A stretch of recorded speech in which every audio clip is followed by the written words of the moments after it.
Po ang ulam namin ngayon ay buto-buto. Ang ulam namin ngayon, buto-buto. Tingnan nyo kung anong klaseng buto-buto yan. Haluin ko, halukain ko. Buto-buto po yan, buto-buto.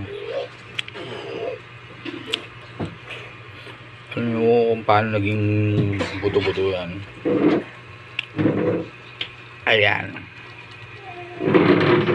Munggo, buto-buto.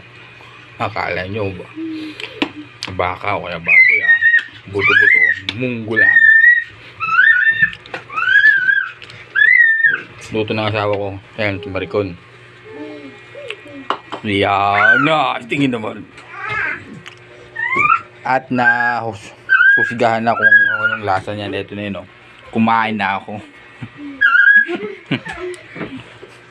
Dalawa, makulit. Galaro. Kaya